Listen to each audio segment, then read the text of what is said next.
കല്ലേക്കുളങ്ങര കഥകളി ഗ്രാമത്തിന്റെ 23ാമത് വാർഷികവും ആചാര്യസ്മരണയും ത്രിദിന കഥകളി അരങ്ങും 18-ന് ആരംഭിക്കും.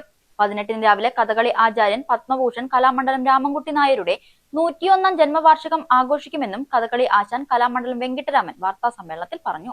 ആദ്യ രൂപം രാമനാട്ടവും തുടർന്നുള്ള വെട്ടത്ത് സമ്പ്രദായവും ആ സമ്പ്രദായത്തിന് ശേഷം രൂപപ്പെട്ട കല്ലടിക്കുടൻ സമ്പ്രദായം അല്ലെങ്കിൽ ചിട്ട.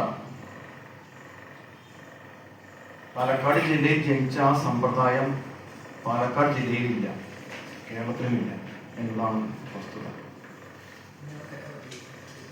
ആ ശൈലിക്ക് ഇന്ന് പിന്തുടർച്ചക്കാർ വളരെ ഒന്നോ രണ്ടോ പേരേ ഉള്ളൂ ആചാര്യന്മാരായിട്ട്.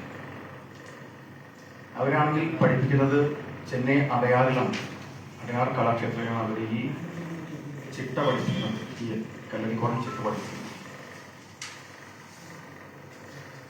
ആ ചിട്ടയിലുള്ള തോടയും പുറപ്പാടും കുറച്ചു പദങ്ങളും മാത്രമേ ആ സ്ഥാപനത്തിൽ പഠിക്കുന്നുള്ളൂ. ഒരു മുഴുവൻ കഥ പഠിപ്പിച്ച് അവതരിപ്പിക്കാൻ എന്ന് അവിടെ അറിയില്ല.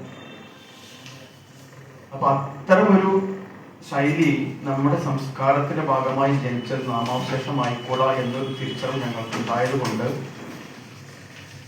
ഞാനും സ്ഥാപനത്തിലെ കുട്ടികളും അത് കണ്ടെത്തി ആ ശൈലി പഠിച്ചു,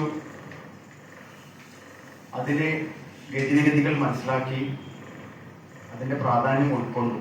കാരണം ഞങ്ങൾക്കത് എൻ്റെ ഇത്ര വർഷത്തെ പരിചയത്തിൽ അങ്ങനെ ഒരു ശൈലി ഉണ്ടെന്നറിയാം, അടുത്തറിയാൻ എനിക്ക് സാധിക്കുന്നില്ല. ആ ശൈലിയെ നമ്മുടെ നാട്ടിൽ തിരിച്ചെത്തിക്കുകയാണ് ആ ദിവസം ചെയ്യുന്നത്. 101 വിളക്കുകൾ തെളിയിച്ചുകൊണ്ടുള്ള രാമൻകുട്ടി നായർ അനുസ്മരണ പരിപാടി വിവിധ രീതിയിൽ ഗംഭീരമാക്കും. കഥകളിയുടെ ആദ്യകാല ശൈലിക്ക് ശേഷം ഇടം പിടിച്ച കല്ലടിക്കോട് ശൈലി പാലക്കാടിന്റെ തനത് രൂപമാണെങ്കിലും പാലക്കാട് അന്യം നിന്ന് പോകുന്ന ശൈലിയായി മാറി. കല്ലടിക്കോടൻ ശൈലിയെ തിരിച്ചുകൊണ്ടുവരുന്ന വേദി കൂടിയാണ് കല്ലേക്കുളങ്ങര കഥകളി ഗ്രാമത്തിന്റെ 23ാമത് വാർഷികം. 19, 20 തീയതികളിൽ നടക്കുന്ന കഥകളി അരങ്ങിൽ കഥകളിയുടെ വിവിധ ശൈലികളുടെ സമന്വയം വേദിയിലെത്തിക്കും. കഥകളിയുടെ യഥാർത്ഥ സൗന്ദര്യം ആസ്വദിക്കാനായി കല്ലടി, കപ്ലി, കല്ലുവഴി ശൈലികളിലെ ചൊല്ലിയാട്ടം, തോടയം എന്നിവ വേദിയിലെത്തുന്നതിനൊപ്പം വിവിധ വിഷയങ്ങളിൽ പ്രഭാഷണവും സംവാദവും നടക്കും. ആദ്യ ദിനം കല്ലേക്കുളങ്ങര ഭഗവതി ക്ഷേത്രവും 19, 20 തീയതികളിലെ ആഘോഷങ്ങൾ സംഗീത കോളേജിൽ നടക്കുമെന്നും കലാമണ്ഡലം വെങ്കിട്ടരാമൻ പറഞ്ഞു. ട്രസ്റ്റി രേഖ പ്രേമദാസ്, ആശാന്മാരായ കലാമണ്ഡലം സൂരജ്, കലാമണ്ഡലം ബാജു എന്നിവരും വാർത്താ സമ്മേളനത്തിൽ പങ്കെടുത്തു.